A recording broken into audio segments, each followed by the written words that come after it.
All right, Toby, I'm excited to dive in with you. You've got a lot going on in life and in business.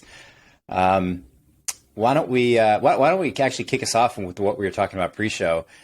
So you and I are swapping, you're moving to the East Coast, I'm moving to the West Coast, just moved out here. When I landed, one of the first things I did was go onto Shift and buy a car. So I was living in LA a couple of years ago, sold it, a great experience. And, I could tell that when you guys started this company, it was build it completely from the ground up with how it should be, as opposed to remixing some used car experience, which, being in tech, I definitely appreciate. So, yeah, awesome experience. Congrats on all the progress. What was the founding story? Are you doing Shift doing now exactly what you set out to do when you started the company? That's a great question. So my co-founder, George Harrison, and I had done a previous company. We called it Taxi Magic. And the idea is you could push a button and get a car to come pick you up. We were building job apps for BlackBerries in 2007. So this is a full 2 years before Uber. Be happy to tell you that story at some point. But after we did Taxi Magic, decided, hey, we want to think about doing the next thing. And each of us had really bad experiences in the auto buying and lending, borrowing space. One example, I actually took my car to sell it back to a dealer from whom I bought it. And they did this whole thing around well, hey, we're not sure if your car is a good car, so we're going to give you, $13,000 for it. And I'm like, whoa, I bought this thing from you a couple of years ago for $25,000. And I'm looking on your website and it says that you're going to sell it for $19,000. And the guy literally said to me, he's like, well, we don't know if that's going to be the case. And I was like, no, I'm pretty sure. My car, this was a 3 Series BMW, super standard vehicle. And, it was a big stretch for me to be able to afford that thing. And it was at the time. And so I look on the website, I'm like, I'm seeing 100 of these. They're all listed between 18,000 and 20. It's this thing's going to clear at 19. He's like, well, we can't be certain. I said, tell you what, why don't we do this? Why don't you guarantee me the 13,000? And then if it sells for more, we'll split the difference. If you're not sure. And they go, well, you don't do that. And I said, okay, well, we will. And that was the beginning of the Shift consignment model. We originally started the company with the idea that as a seller, you'd put your car online with Shift. We guarantee you a certain price and then split the difference. Now, over time, we evolved that to where we just pay people cash up front. And the reason was we discovered about 80% of folks want to get money right up front so they can go buy the next car and don't want to do the consignment thing. But the origins of it was saying, wow, this is a huge, big purchase. It's really important. And it is a terrible experience. Technology really hasn't touched this space at all. And we think that it could be tremendously better by bringing technology and fairness to transparency to a space that kind of is living in 30 years ago in terms of retail. And that has worked out. It worked out well in the taxi space. When we first got into that, people were like, whoa, what are you doing? Taxi operator? That's, it's kind of a reviled space. Same thing getting into used auto. You want to be a used car salesman? Oh, that's a reviled space. Turns out, bring technology and transform the experience. Reviled goes to great because it's things people need. What was I want to touch on the Shift story, but the Taxi Magic story. So this is 2007-8 timeframe that we're talking about. Is the concept back then very similar to Uber, but enabling the existing fleet of taxis as opposed to a new fleet of, say, black cars and independents? Yeah, that was the deal, Mike. So at that time, I got my first job out of school, was working as a consultant for this company called Boston Consulting Group, traveling all around the country. George was doing the same thing. He was a BCG. So the two of us traveling all around the country, and we're like, wow, it is really hard, especially when you're living in New York. You don't own a car, so you're not used to landing, renting a car, and this kind of thing. I thought it would be amazing if you could fly to a city, push a button on your, at the time, BlackBerry, be able to have a car come pick you up, get to where you needed to be. And then we were thinking this was for the business traveler originally, have all of that paid for with a credit card. Because I don't know if you remember, Mike, but in the early 2000s, paying for a taxi with a credit card was almost impossible. Mm-hmm. It was and very slow. It was a nightmare. Yeah. And most taxi drivers would be like, no, I don't want any part of that. Just give me cash. Kind of thing. It was a real drag in terms of on-demand ground travel. And so our thought was for the business traveler to start, and then for everyone later, when the iPhone came out, we built out a freemium offering known as Taxi Magic. We would plug into taxi operators that had computer dispatch systems. be able to book the reservation, and then complete the transaction electronically. We did the whole thing, like show the car coming to you. People love that, like being able to get text updates and seeing the car coming to you. And I know this all sounds like very simple and obvious. I jokingly say it's like we were building, the Netscape of the Uber space, because now we take this all for granted, whatever that is, like 10 years later. But at the time, it was kind of a big deal to be able to push a button, get a car to come to you. I literally took the first ride ever in a car booked off of a mobile device when we prototyped the concept before that existed. This was a long time ago. At any rate, the net of it was we did plug in to the existing taxi system. And you mentioned earlier, hey, we built Shift very much from like much more vertically integrated. That is, we would control every part of the user experience. And the reason is this: when doing Taxi Magic, discovered that periodically what would happen is we would book the taxi. The taxi would be on the way, and the users love that, particularly in places like San Francisco. People are like, wow, I want to get a taxi, of which there are 3. And I kind of want to jump the queue and be able to like get that thing ordered. It was great. But that taxi driver was a licensed medallioned taxi driver, so they could pick people up off the street. So they'd be on the way to the passenger, to the Taxi Magic user, and they'd see somebody on the street with luggage. What did luggage mean? Oh, it means an airport ride. Oh, that's a good ride. I'm going to take that. So they would basically renege on the Taxi Magic ride, pick up the person with luggage, and then go out. And it was like a rebooking thing. It was kind of a mess. You're seeing that more with Uber and Lyft now. But the net of it is that we would get blamed. So they'd be like, hey, that was bad Taxi Magic. We're like, hey, we booked it with, whatever, LA Yellow Cab. It's kind of like you don't blame Expedia if United does a late flight. But in this case, we realized, hey, actually, that user experience, to be able to control the user experience all the way through, is critical. Because when we outsource the key part of the user experience, reliability of the car coming to get you, it really destroyed the value part. As I joke, like no taxi, no magic, completely destroyed the whole thing. So what we realized was, hey, in doing the next thing, we didn't want to do just like a listing site for selling cars. That wasn't going to solve it. Like send somebody to the traditional dealer. We had to, as you mentioned earlier, fundamentally reinvent the thing from the ground up. And so we did a differentiated approach at Shift to sourcing cars. We get them from consumers because those are the best cars in nature. Can talk about that. There's a bunch of goodness when you buy a car directly from a consumer and take it directly to a consumer.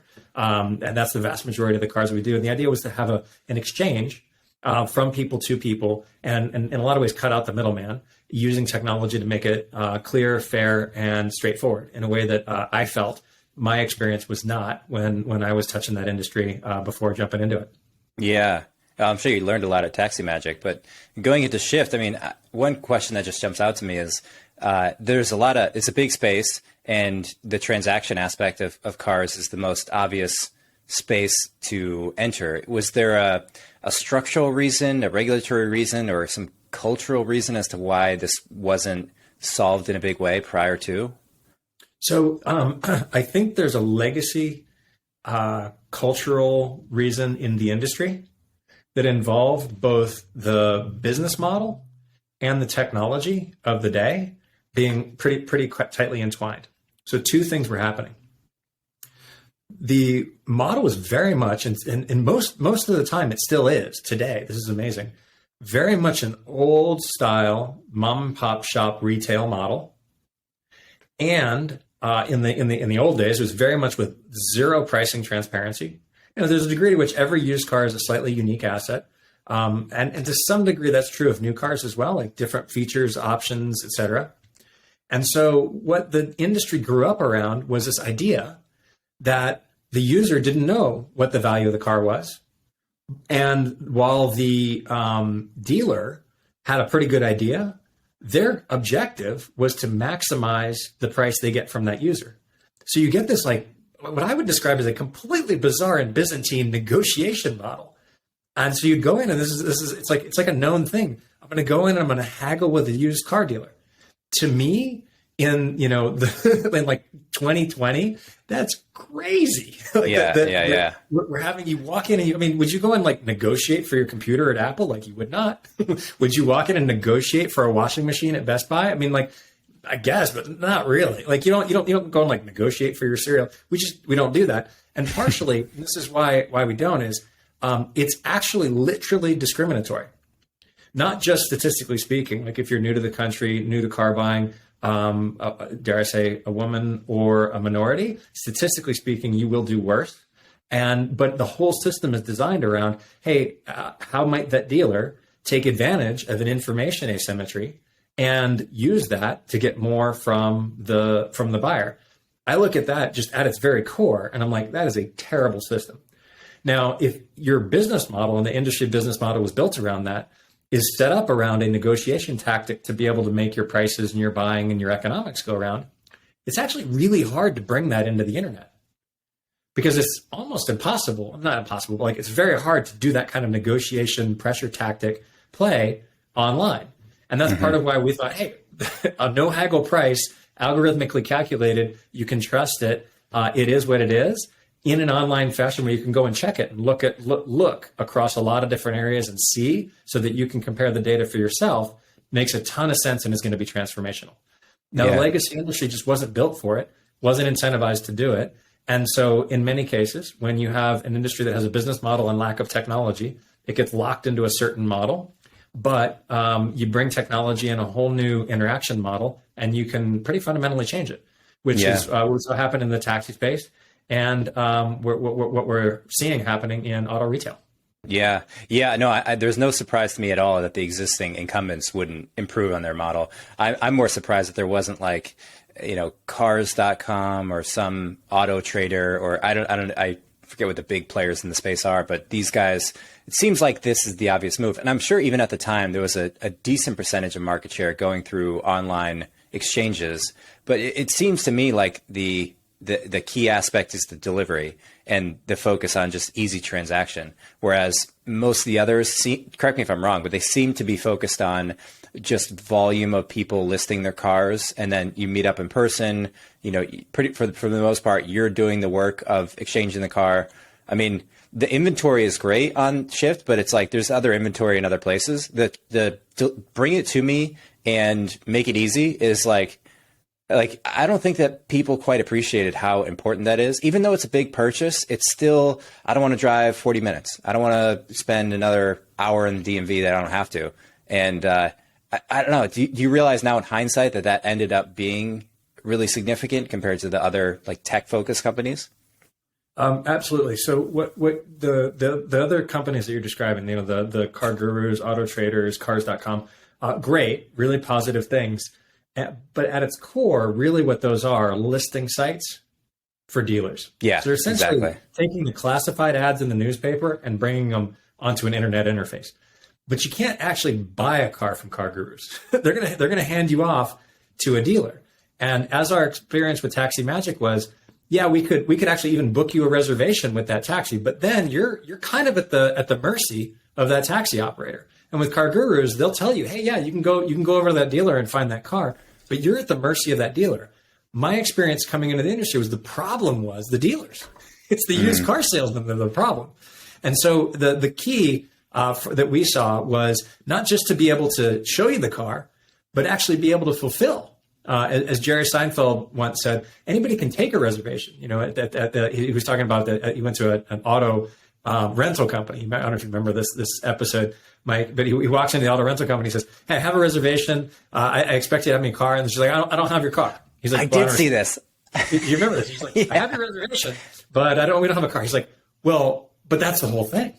Anybody can take a reservation. Take. It's holding the reservation. That's the part." And in auto retail, that's the same story. Anybody can list the car. List. What's hard is delivering the car, selling the car, actually fulfilling on that user experience. And that's what I mentioned earlier in the learning from the Taxi Magic experience was making sure that we could guarantee an end-to-end, online to offline, both browse and search, but also get, fulfill, and buy the car experience. And that is the true differentiator, that ability to do that. In many ways, that was really the Amazon e-commerce revolution, if you think about it.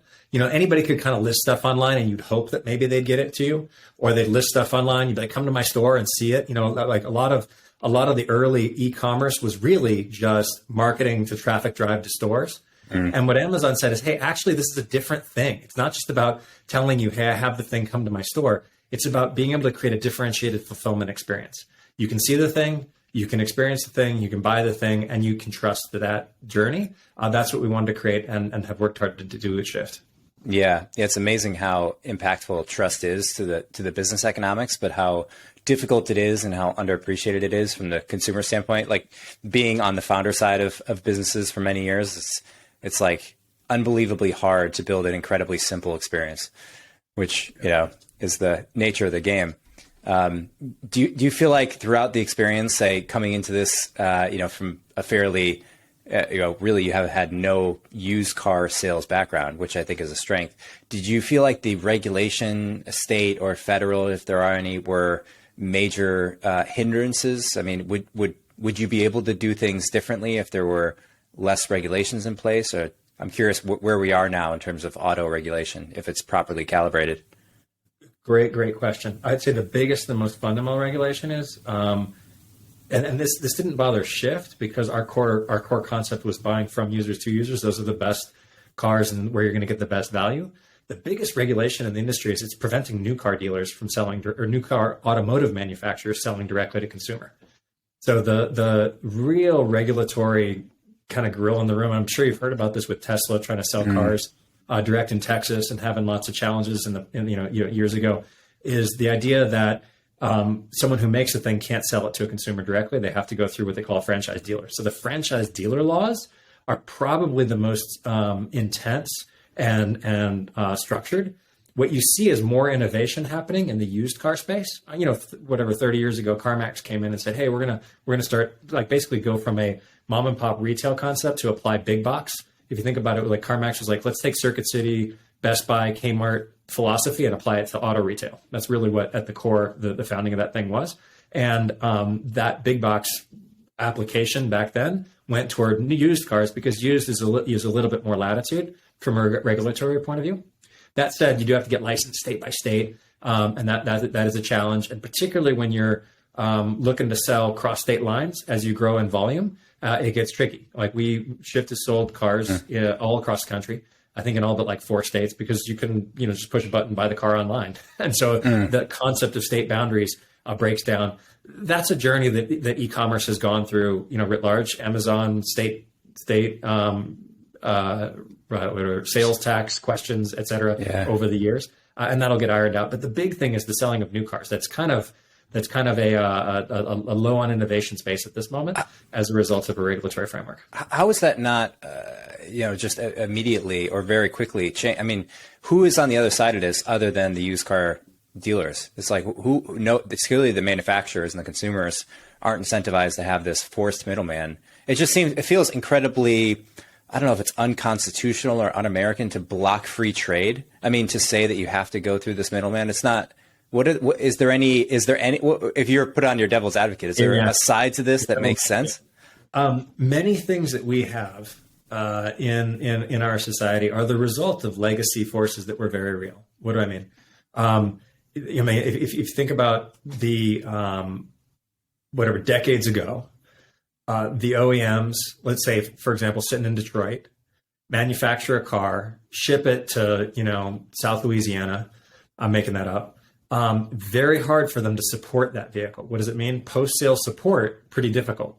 They don't have a network of mechanics that can support the thing. Quote, back then, the cars were relatively unreliable. The American cars in the 1950s and 60s weren't known for being like, hey, this thing's gonna last 20 years. And they were known for it could break down. It could be a real problem. In fact, Japanese automakers really entered the space, in particular, Toyota, Honda, really made a lot of progress by saying, hey, we're going to produce a product that doesn't require a lot of maintenance, that isn't going to break down, is going to have tremendous longevity. They built entire brands around that because there was a concern around maintenance. I think, and I'm speculating here, Mike, I think the philosophy was, hey, we're going to legislate that you have to have a local presence that can both sell the thing, but then stand behind it, that can service it and help make sure that the thing doesn't break out on you, and you just can't get a hold of the manufacturer who's off somewhere in Detroit, because back in the day, the distance between a place like Louisiana or Florida and Detroit was the equivalent of going to the Middle East or whatever. That's a long. There weren't not a lot of shipping infrastructure, difficult supply lines, telecom was weak, you name it, whatever. So the point is, I said, hey, you got to have somebody local there that can support, stand behind it, and represent the brand there locally. Fast forward, half a century, you've got folks like Tesla saying, hey, I can go online and I can ship direct to consumer and I can support that thing end to end. By the way, electric vehicles, much less complicated. In the case of, this is like, we literally have this phrase, how many moving parts does it have? And the reason is because moving parts are complicated. An internal combustion engine has a ton of moving parts. An electric motor has a lot less, much more simple machine. And so the ability to sell direct to consumer and to support and stand behind it arguably is categorically different today than it was half a century ago for a bunch of reasons. The internet, reputation, brand, as well as just direct to consumer selling of a thing that is in a lot of ways a lot less complex. Yeah. So I think that we will see change on that, and that will change and evolve over time. But that kind of change, like you said earlier, the incumbents don't have an interest in it, and it goes slowly. Yeah. Do you have any idea how many states put that blocker in place or still have that regulation? I know it's outside of your. There's a reason I don't sell new cars, and that's actually not because of the regulation. The reason I don't sell new cars, we have a saying at Shift: friends don't let friends buy new cars. We even put together a TV ad. Martin Starr was our spokesman over the past year, and he'd say basically, when you buy a new car, over the first 3 or 4 years, it loses half of its value. I look at that and I'm like, that's crazy. The idea that I would buy a thing and the second I drive it off the lot, it would lose thousands, like $2,000 to $3,000, because it goes from new to used. And then over the ensuing 36 months, it would be worth half of what I paid for it. When I'm spending tens of thousands of dollars, I'm like, that is crazy. And that's part of why we were really keen to enable people to buy cars from people to people, because the reusability and sustainability of that is tremendous. But in addition, the economics are just amazing. If you buy a car that's 3 to 4 years old as opposed to brand new, you are going to pay potentially half of what you would have paid for the same thing brand new. But the cars last longer and longer. You're talking about a vehicle that's going to last you 10, 15 years. So give up 3 or 4 years of it being brand new, pay half. That's a great deal. So The regulatory thing is less why we wouldn't sell new cars and more because we're really in the business of trying to help people get a great experience. The tagline, used cars never felt so new. We're creating a great experience, but also a trusted quality experience with a thing that is incredible value. So setting aside the regulatory thing, that's why I think the used car space is actually, from a sustainability and value for consumer, way more interesting and great place to be both innovating and scaling. But on the new thing, I actually don't know state by state which ones are all better than others. There's there's a bunch of stories of some states being much more aggressive than others. I'm not going to call out any individual states on that one, but it is done literally state by state. So each state legislature and the lobbying forces of the franchise dealers and the interactions at the state level are what are at play there. Mm-hmm. So as you alluded, there is a major difference in some states versus others, but I'm not going to call out individual states or anything like that. Well, we can definitely put some states on blast. I just moved to Oregon, and Oregon's great, but man, you still have to have a person at the gas station pump your car. By law, you can't even pump your own gas, which I didn't know about this. So I land here, get a car, go to the gas station, and the guy comes up, and I'm like a little, standoffish as to what he's doing. He just grabs it and shoves it in my tank. I'm like, what's going on here? And Googling it, there's only 2 states, New Jersey and Oregon, that have this law in place. And like you say, it's not, the beauty of the United States is that there are 50 different structures of laws, which I think is a strength in its elasticity and its ability to not, if you're going to make a mistake or go too fast or too slow on some law, well, you're going to be able to see. I think even just the comparison today between how different states handle COVID and how different states handle big not lawsuits, but regulatory decisions, you can see that kind of play out. And I think that's a huge strength. Needless to say, that's a big part of what the United States is about. So yeah, I see that being true. Do you feel like even though we're in a place now where inflation of cars, probably used cars, has gone up the number I heard was 30%. Do you feel like if you bought a new car, there must be a point if you bought a new car a year ago, so in say the beginning of 2020, maybe it's worth more than it was when you bought it. This is probably an anomaly of the times, but I want to ask you on this. Do you feel that certainly there are economic effects, macro economic effects on people moving, and now I'm sure there's a surge of used cars and people buying cars. Do you feel like we're at an inflationary period that'll cool off, both in terms of used cars and maybe more broadly, or do you have any thoughts on inflation and the pricing index? I sure do, Mike. It's a great point. So with driving at its core, this crazy anomalous situation where all cars are actually appreciating, probably new cars a little bit less, like you buy it, drive it off the lot, new car goes down, then it kind of starts to reappreciate a little bit. What's happening there is because there's shortages in the supply chain, particularly of computer chips, that isn't allowing the new car manufacturers to produce cars. We even heard Apple talk about shortages of chips causing iPhone 13 production targets to be lowered.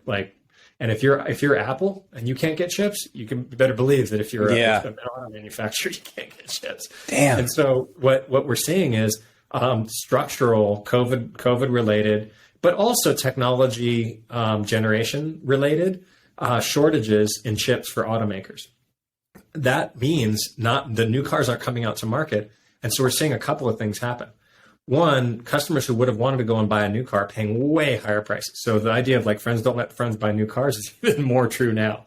When there's a shortage of a thing, the price goes up and it depreciates right away, right when you buy it. That's like the worst of all worlds.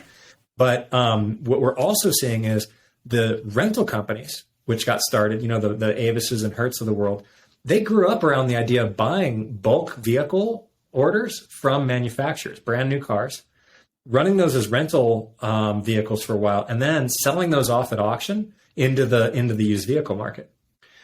When COVID hit, those huge companies with tens of thousands of vehicles, hundreds of thousands of vehicles in supply began defleeting those because they're like, wow, nobody's traveling, nobody's renting cars, so we got to get out of all these assets that are going to just depreciate. So they began selling those off like crazy. Then COVID turned and everybody's like, actually, I'm going to travel again. There's a vaccine and we found out protocols. We're not as worried. So travel picked up significantly. People would, not necessarily go to large hotels and convention centers, but they go on Airbnb where you're like, hey, I can rent an individual house, but still would need a car to get around when they'd get there. They were nervous about public transit for a really good reason. Don't want to be encapsulated in a train underground with a lot of other people during the COVID timeframe. And even rideshare took a big hit. Don't want to be in a car with a stranger who's been in a car with a lot of other people at the same time. So I'm going to rent a car. I'm going to do an Airbnb. It became sort of the individual do that thing. So the rental companies started buying cars from the auctions. That's crazy. Normally they're supplying auctions and the auctions then supply the dealers. They're instead pulling supply out of the used car industry whilst not putting new supply into it. So you see these huge spikes in price of used cars at auction. That is largely what then in turn is driving the increase in used car prices, because the dealers are going to auctions looking to buy cars and they're having to pay incredible premiums at auction to then sell those cars out. Shift was less affected because we were buying from consumer to consumer. So the auctions go up and down, but we're really about the consumers and helping people exchange cars. But that still causes a rise in all of the prices of all cars throughout the industry because there's a structural shortage that's being accentuated by the retail or by the rental companies actually sucking supply out of the system. Do you feel like the rental car companies miscalibrated this? I mean, I'm sure that they did the best of the information they had, but they drastically underestimated the rebound in travel. Hindsight is 2020. So I'm never one to want to Monday morning quarterback somebody else. So I was in practice, sure. Look at hindsight, knowing when COVID would end. It's everybody probably across the board, we all probably thought it was going to be much worse than it was, and then it changed quickly, and then it changed back. So in any situation where you have uncertainty, you're going to have miscalculation. That's almost by definition, because you can't possibly know the future perfectly. So, in retrospect, given where used car prices are today, would fleets of all sorts, rental car companies and you name it, who had inventory have done better hanging on to that stuff? Yeah. when asset appreciates by 30 to 50% over 6 to 8 months. I mean, think about how many investments do you make that appreciate in like 30 to 50% in 6 to 8 months? Like, not many. Not a lot. Yeah. So anybody who was holding on to cars in late 2021, or excuse me, late 2020, that could have held on to them and kept them into 2021 when that appreciation really took off. I think they'd look back and be like, I probably should have held on to those more and not defleeted. But again, that's like, you can't know. So Hertz declared bankruptcy. They were under real pressure because they had huge cash flow problems. Like, they're sitting on a massive fleet. That fleet is financed. Their revenues are dropping. These are companies that aren't built to be loss-sustaining companies. They're long-time public companies that are designed around quarterly earnings, not quarterly losses.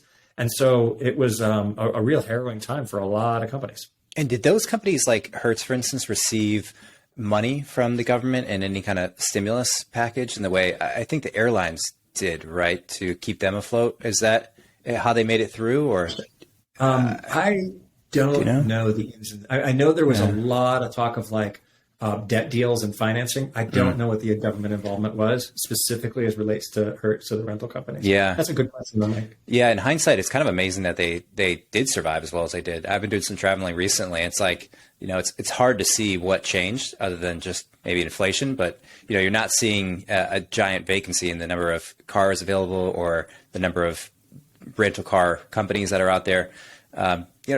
To some degree it's affected, but whatever happened on behind the scenes, I do give them some credit for that. The debt dealers and the financiers. Yeah. Well, and rental prices are up significantly. It is much more expensive to rent a car these days than it was before, which is not surprising given that it's much more expensive to buy a car, ultimately because of the supply shortages. I do think, and you asked the question earlier, when is that going to correct? So the question is, does that turn around quick? I think what we're going to see, this is just me, crystal ball. Sure. I love it. And, I think Niles Bohr once said, predictions are very difficult, especially when they're about the future. So what I think I would say is, I actually think that the aggressive inflation on vehicles, the price increases are over. I think we'll see continued some inflation, but it's going to start to level off. But I don't think we're going to see a drop fast. And the reason is the chip shortages, I think, have a series of drivers, not just the supply constraints, but also there's a technology wave that is happening in the chips. And that is, chip makers constantly have to think about investing in new factories, new fabs. It's a very capital intensive activity to invest in new capacity. As they invest in new capacity, one, they were thinking, wow, there's a lot less demand. Two, they were thinking, I'm actually going to invest in new technology, not old. Automakers, by and large, use older chipsets rather than new ones. New chipsets in the iPhone, old chipsets in your sedan. That's just kind of how it works out.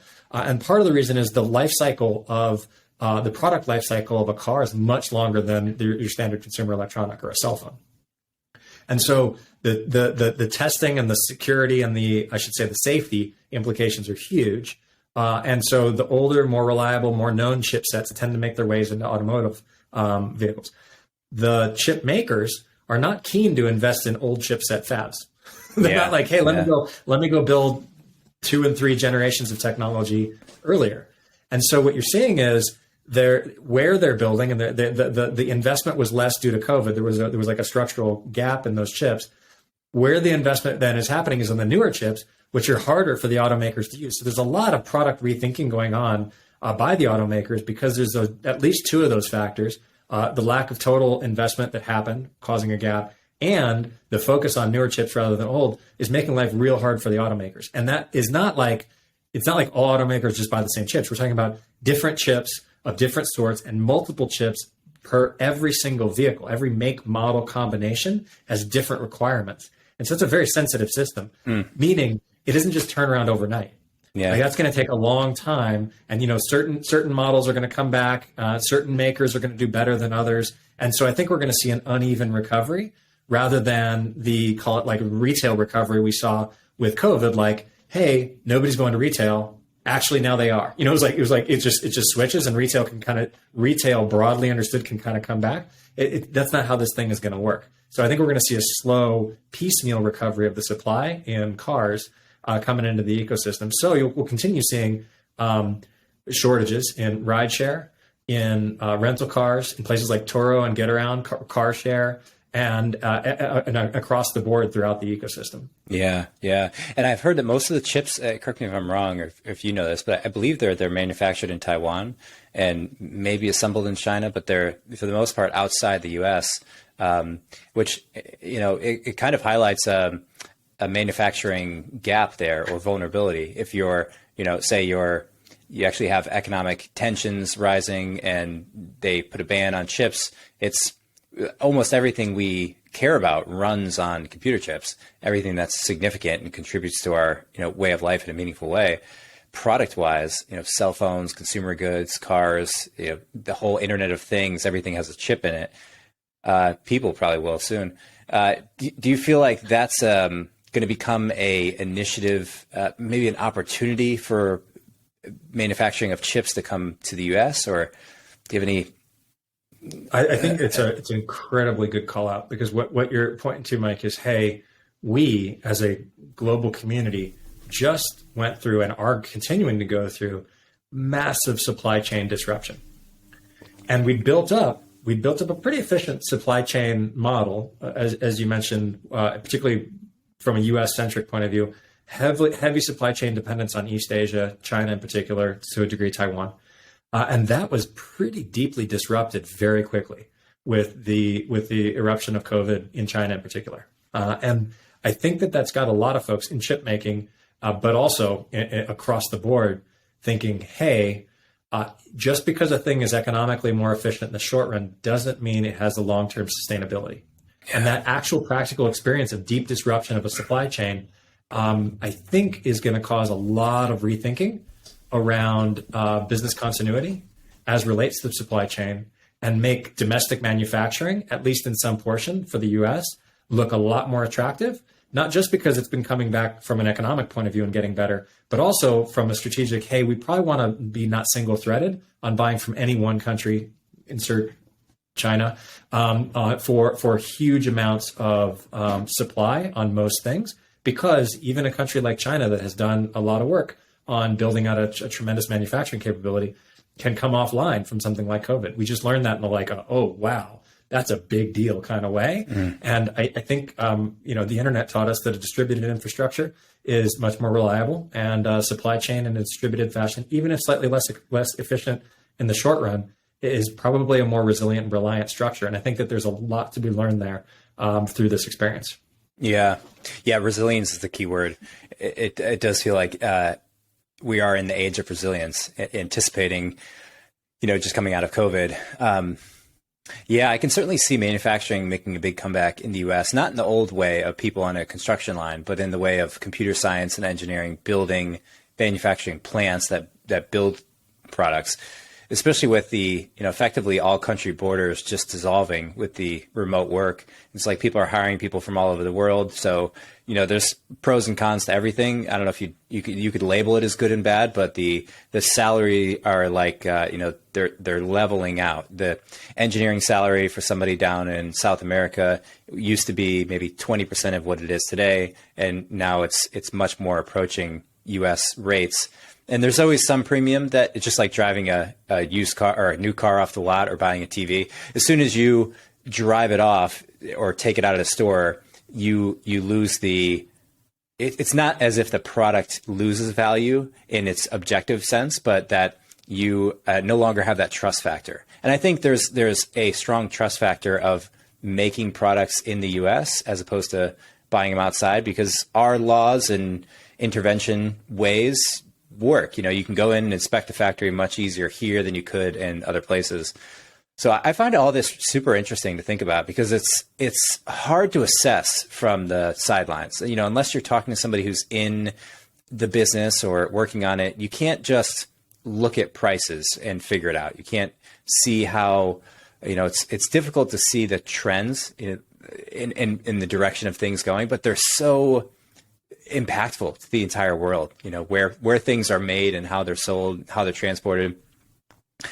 I want to shift gears a little bit and ask you something, unless you want to add in anything at the end of that.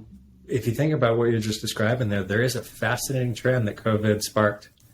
That would be, think about the concept of diversification and or onshoring of manufacturing, which basically had been moving out of the US, but at the same time, offshoring or outsourcing or distributing really of office work. So software engineering, even design, clerical, accounting, you name it. We're seeing that be able to be distributed in a way that we had never observed before. Everybody's like, got to be in the office, got to be working together. In our case at Shift, we were very much a tech-centric Silicon Valley company. We now have people employed all the way from the very top of North America and Canada down into Latin America, distributed throughout the country. And that happened fast. Yeah. I don't think we were the only ones to do that, because we realized if we're all working from home, we can get talent from everywhere, at least for the corporate office. So in an interesting way, I think we might be seeing a re-leveling of the playing field on a couple dimensions. Because it used to be you'd offshore manufacturing and in-source office work. I think we're now saying, hey, or onshore and in-office work. I think we're about to see more distribution in office work, and then re-onshoring of things like manufacturing, which is fascinating. And it's the equilibrium shifting along the way, which is, I think, and all sparked in part by that COVID thing, which is incredible. Yeah. I think about this, and I think who loses in the situation. If you're a company, you benefit because you can hire you can hire greater talent and presumably less expensive talent if they're in other places that are cheaper to live. So the companies prefer it. The individuals who live in other parts of the world prefer it because they get better job opportunities and better income. The people who are locally working for that company, say if you're a software engineer living in Palo Alto and all of a sudden the company goes remote, you're probably not winning. You're saying, hey, I'm now competing with someone who lives in South America who's willing to work for 25% of what I'm making. I also think the cities themselves start to lose. Like, I think people point to San Francisco and look at the crime that's been going on, but I think that's a downstream function symptom of something else. And I don't think it's just bad political decisions. I think I think COVID in particular hit SF really hard in that when companies can go remote, why pay SF prices? And so the construct of a city if you think of a city as like an independent organism, it's no longer needed, right? Because we now form collectives online. We're like grouping up on the internet. And so people move out to suburbs, like suburbs are exploding, small towns are exploding. And for better or for worse, if you're a local business owner in a big city, it's been especially tough, incredibly tough. But I don't see that rebounding in a big way. That seems, the downside too is like there's not going to be as prolific art and entertainment as there once was if people aren't as congested in areas. Like if that truly is a sustaining trend that people are moving out from dense populations, performers can't justify the same income they could if they're going to sell out a 30,000 person stadium or theater. So I don't know. We can't actually affect these things, but I do like envisioning having some sense of confidence in what it's going to look like, and just knowing, hey, maybe we lose some of that. Maybe the art goes from in person to online, and then who knows? Maybe it circles back again, but. I think you're onto something really interesting there, and that is the losers here are top tier one, high density city governments. That won't last forever, but San Francisco, I think, is a great example of that. It has not weathered this pandemic well. Crime and the challenges on the streets of San Francisco are bad. People are like, why am I going to pay San Francisco rent and prices, even if you're working for that Palo Alto company? Folks are like, I'm going to go live with my parents in Michigan. I'm going to pay a lot less rent. And oh, by the way, I kind of might have considered living in Michigan near home in the first place, but the only place I could work is I had to be in Silicon Valley. I think Silicon Valley, at least in the short run, is getting distributed massively. We're seeing folks say like, I'm going to go live in Madison, Wisconsin. I'm going to go live. A lot of people looking at like places like Miami, you name it. And in the short run, that'll be the case. in the medium term, I think we'll see nightlife and social life come back in places like San Francisco. So if you're like a young millennial tech employee, you're like, why would I pay San Francisco rent when I can't go out and hang out with my friends anyway? So I'm going to go live with my folks for a while, but eventually I do want to go out and hang out with my friends. Eventually I do want to be able to go out and have the in-person social life.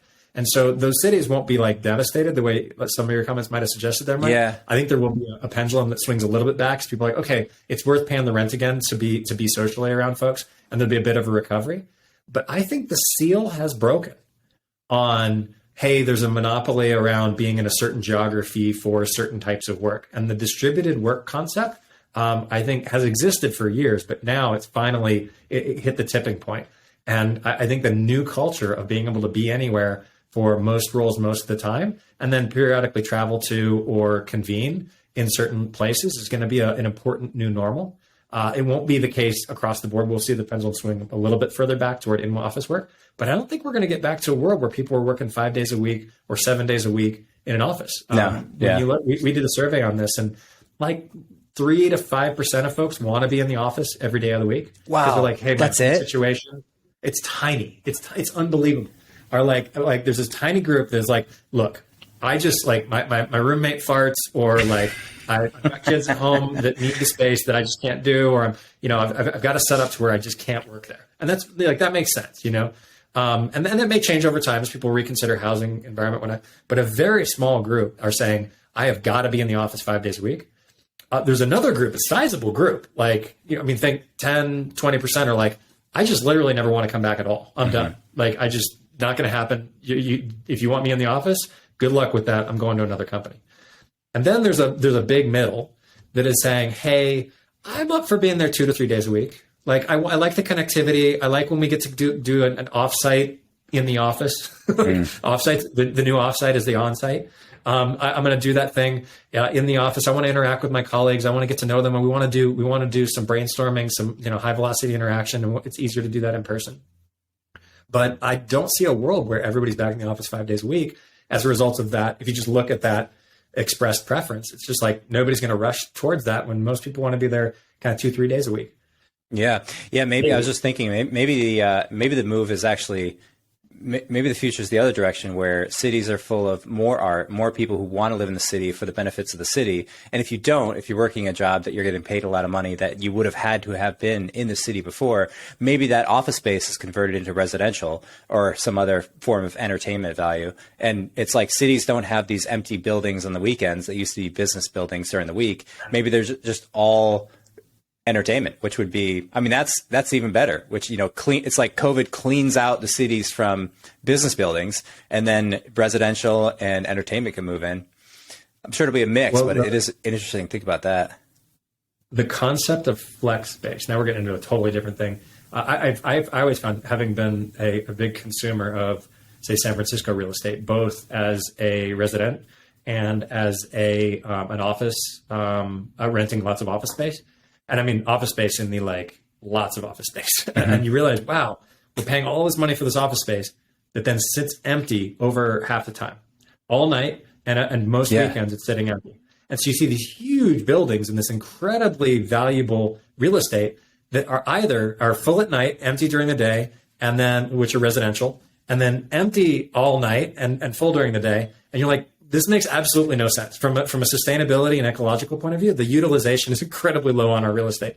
And you look at a massive homeless population saying, I have nowhere to live. And you're like, oh, it's because we don't have enough housing, because we leave half of the residents, half of the stuff empty half the time. You're like, hang on a second. Yeah. There's got to be a better way. But don't get me started on the inefficiencies of real estate and how it's not designed for the users. Is this going to be your next project or your next interest? I'm sure at this point you're still early. I'll leave that one to WeWork. I think they've got a lot between Airbnb and WeWork. I think there's a lot of interesting things that are possible there in terms of shared and flex space. I think that's going to be there's a big future in shared and flex space, no doubt. Yeah, I agree with you. There was one startup I was working on a few years ago where we. It was called FlowTab. We had a mobile drink ordering application, so people could go. We were in San Francisco. We had 13 bars, so we sold these bars on this tablet that they put behind the bar, and the bartender would see the drink order pop up. They'd press a button, they'd get paid automatically, and people could come pick up the drink. And it was fun. We did that in 12, 13. But we would go into these bars and all day long they're empty, like giant, huge, 5,000 square foot places, they're all just empty all day long until like 7 p.m. And it's like, man, you could come up and set up a co-working space here and just pop it down, as soon as the bar opens. I don't know if any of that ever took off, but it's always been on my mind as something certainly a business idea you could do. Just riffing on it. I remember living in New York. This was in early 2000s. I had the same reaction to bars and clothing stores, like high-end fashion. If you look at the layout, they're designed almost the same. They have a large counter with point of sale sitting there. Mm-hmm. They've got wall display and a lot of open space, tables, things that you can walk around. And the bars remain open all night, and the fashion retail remains open all day. Now, there's a bunch of logistical problems with spilling drinks on garments and all this stuff that happens. When you look at it, you're like, wow, these incredibly similar spaces. Yeah. And to your point, to some degree, coffee shops have figured out that. They've figured out that, like, well, in the morning, you kind of have a big rush, and then in the afternoon, you have a rush. But in between, we can kind of be a co-working space, and that's okay. And so I think you're onto something there. The way we think about retail, the way we think about commercial office, and the way we think about residential in urban centers needs to pretty fundamentally change, or has an opportunity to change pretty significantly now that a lot of people are going to be able to be remote but want to convene. And I think that there's going to be something really interesting there that we'll see emerging. I don't know what's going to look like. We'll have to have you back on the show when you launch this new company. I want to ask you one more thing, and then we'll wrap up. Do you feel? Tell me, what's your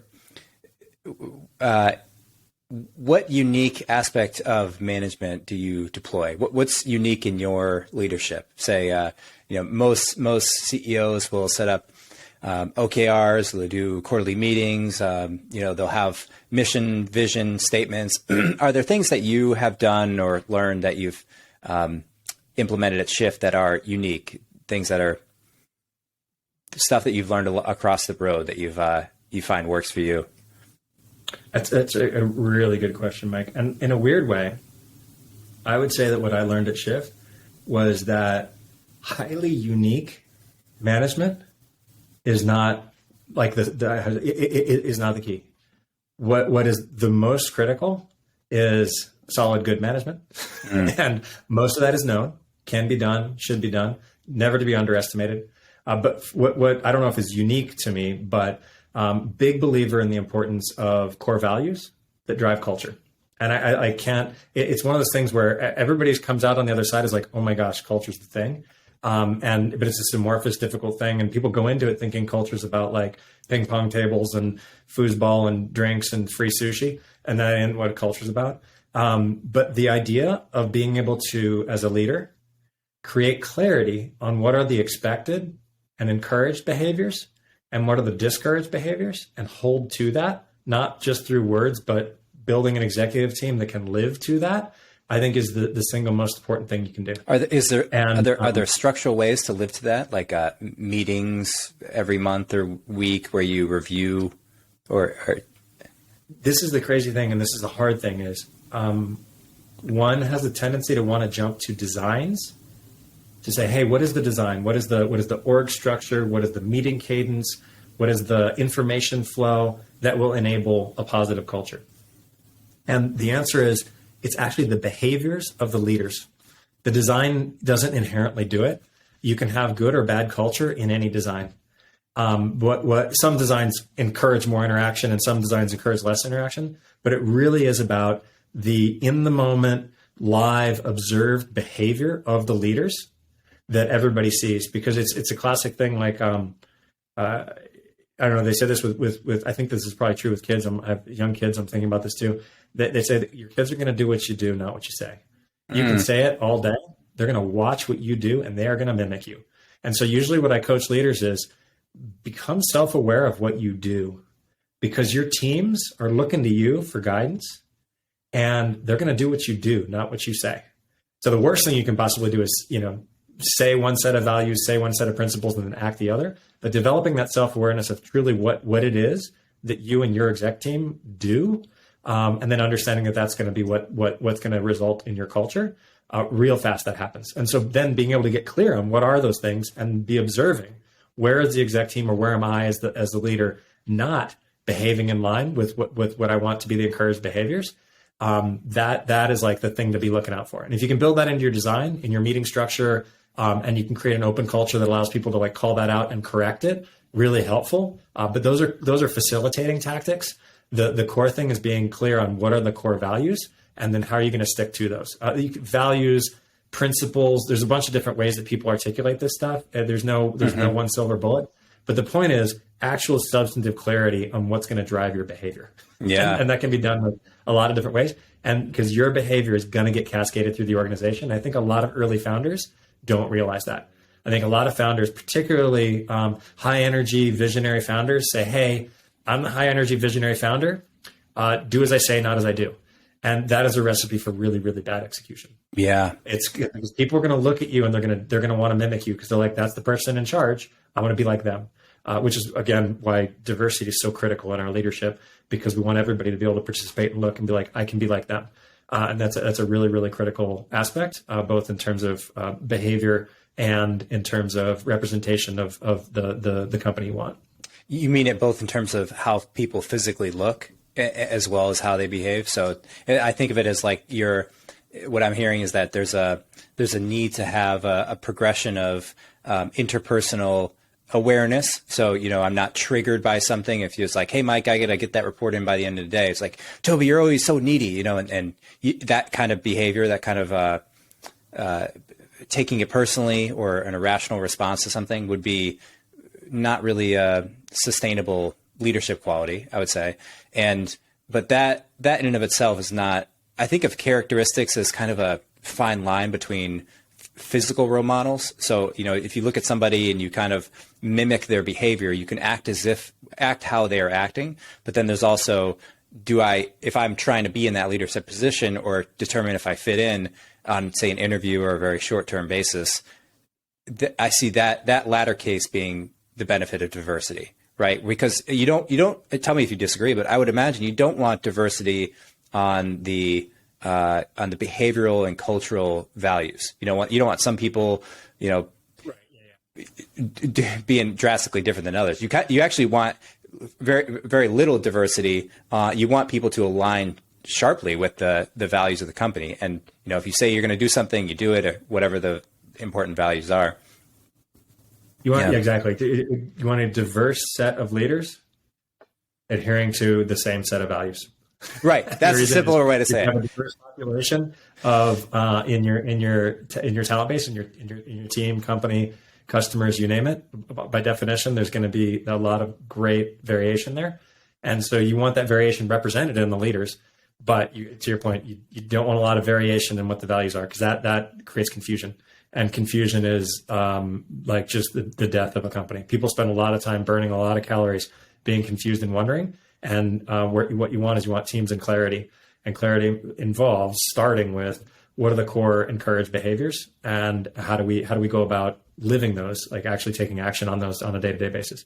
So and again, you asked a really good question, like what's the right design for meeting cadence and whatnot. And I can talk about some things we did at Shift that I thought made a lot of sense. We were in an e-commerce retail, move fast, innovate, act quickly. So we had clear structures around daily stand-ups. We had weekly business reviews, monthly business reviews, quarterly planning sessions. Like there's a bunch of good design and structure that can be used. And we iterated to find that. I don't think there's one silver bullet. It depends on your business and your team in terms of how you want to structure that. I've seen a lot of good stuff around the concept of, Scrum and people coming together on a regular basis, being able to communicate openly, clearly, have clarity around what expectations are and goals and stuff. So there is some standard goodness there. But the thing that more than anything that I learned on this one, particularly in leading teams that came from very different backgrounds with very different skill sets, was the importance of that unifying clarity and the importance of having clarity in mission, clarity in vision, but also clarity in values that is articulated by the behaviors of the executive team. And that's one of the hardest things for a leader to stay on top of, because you really get get to thinking about the strategy, the technology, the business, the competitors, all these things. But one of the most important things, and probably the most important thing you can do, is ensure that you're cultivating a healthy culture. Yeah. And that starts with clarity on what are the encouraged and discouraged behaviors, and having your executives and your leaders, because you don't have to be an executive to be a leader. You can be, leaders have, you can be a very well-respected engineer. The behaviors that person is doing, what she does is what others are going to emulate. And so that's what you want to be looking out for, is enabling clarity for your leaders on what the encouraged behaviors are, and then having other people see those and replicate them and build on them. Yeah. No, really good points. Where is Shift now on size? You being public, is there a head count you can reference, or revenue, or translate, or some? What's the meaningful? That's a great question, Mike. I don't know if we have published externally our current headcount numbers. And it's one of those things where when we went public, went through a lot of, call it like training with our accountants and lawyers and SEC folks, saying, hey, you can't share specific data about, about that you haven't shared universally. Oh, really? Okay. Yeah, it's like a big thing. Like you can't have asymmetry of data. Can't share in one channel or one area information or specific data that could predict it. So don't worry, I won't tell anybody. Okay. We started out. I'll answer it in round terms. We've started out measured in the a few dozen people. I think we had less than 50 employees when I got running with this thing, and I think now we're well north of 1,000 and growing. So it's gotten to be, and there's different stages. One of the biggest, I think, and important milestones I usually coach for companies, particularly startups, is the number 150. Like there's a big change that happens when you go from like 80 or 90 people to like 170. I don't know why, but somewhere in there, you get to the point where humans are no longer capable of knowing everybody. And there's a bunch of books written. Dunbar's number, right? It's like this thing. And so that's a key thought and point where you begin saying, wow, you can no longer rely on just tribal knowledge and interpersonal connections. You start having to really implement the things you were describing earlier, meeting designs, communication flows, clear connectivity, clarity in roles and responsibilities, et cetera. Because at that point, the informal networks stop carrying you the way they did up until that point. And that's a hard thing for a leader, when you're like, whoa, the thing that got us here can't get us there at the next level. And we have to start really thinking hard about design, org design, and how the company design in a way that we hadn't before. And so that's part of the answer. Yeah, definitely.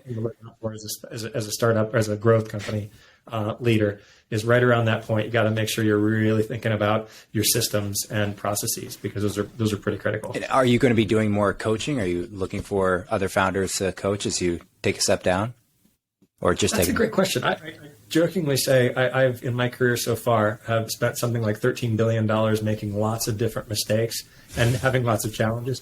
I think it'd be a real shame to not share that with others. I'd love for other people to not make my mistakes, but make new ones. So yeah, I imagine I'm going to be doing everything I can to give back. I believe in a life. I got this from a good friend of mine years and years and years ago. Life of learn, earn, and serve.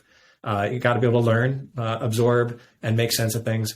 Go out, be able to earn, and provide for your family, so that you're able to sustain your family and your community. But then go and give back and serve, and that can come in a lot of different ways. But I have found I do some coaching and some interaction with folks as best I can to serve them, and I go through sort of cycles on that thing in terms of having bandwidth to do it. So yeah, I think I probably am entering a bit of a service phase here in some respect. Yeah, so well, you deserve it. You earned it. Congrats on all the progress with Shift, and I wish you all the best of relaxation and enjoyment as you take a step down, man. It was really a joy to talk to you. I appreciate your time, Toby.